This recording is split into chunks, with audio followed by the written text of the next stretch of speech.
अक्सर ऐसे होता है कि सुबह को जब हम सोए हुए उठते हैं ना, तो हमारे गले में ऐसे करके खराश सी होती है।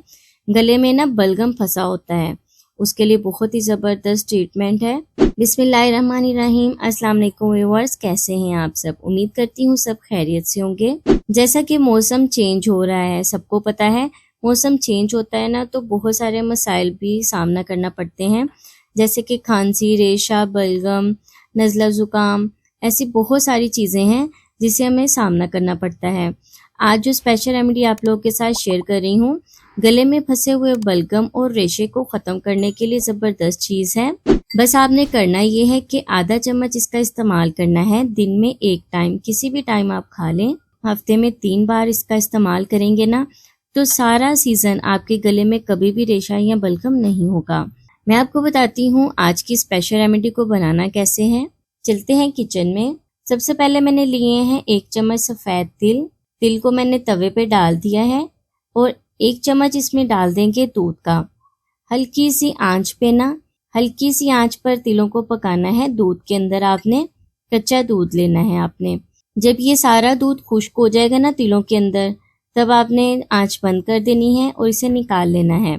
ये देखिए हमारे तिल जो है ना ठंडे हो गए हैं। अब आपने करना ये है, इसे एक जार में डालकर रख लें। आप चाहे तो ज़्यादा बनाकर भी रख लें, ये ख़राब नहीं होंगे सर्दी के मौसम में। जैसे ही आपको लगे कि आपके गले में रेशा फंस रहा है, सुबह को उठें तो गले में बलगम सी आती है, नाक में पानी आना शुरू हो जाता है, तो उसके लिए ज़बरदस्त चीज़ है। आधा चम्मच आपने लेना है ये तिलों का। आधा चम्मच आपने तिल लेकर आपने खा लेने हैं और ऊपर से नीम गर्म दूध पी लें। खांसी रेशे के साथ साथ एक और चीज़ का मसला हल हो जाएगा। अक्सर सर्दियों में ना बहुत से लोगों को बार बार पेशाब आता है।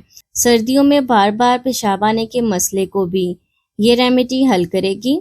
अगर छोटे बच्चे हैं उनके साथ भी ये मसला है। आपने करना ये है कि जो तिल हमने भून कर रखे हैं ना, ये है मेरे पास शक्कर, गुड़ के फॉर्म में जो होती है ना शक्कर, वो मैं इसमें 1 चम्मच डाल दूंगी।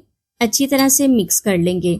अगर आपके बच्चे छोटे हैं, 3 से 4 साल का बच्चा है ना छोटा, तो आप थोड़ा सा दे दें, ऐसे थोड़ा सा ना, इतना सा। अगर बच्चे बड़े हैं तो आधा चम्मच दे दें, कोई मसला नहीं है।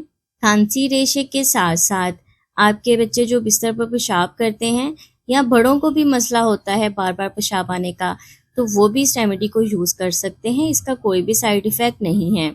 तो फ्रेंड्स, ये थी मेरी आज की रेमेडी। उम्मीद करती हूँ आपको पसंद आएगी। आपने इस रेमेडी को ट्राई ज़रूर करना है और दूसरों के साथ भी शेयर करना है, और अपना एक्सपीरियंस भी आपने मुझे ज़रूर बताना है, आपको इसका रिजल्ट कैसा मिला।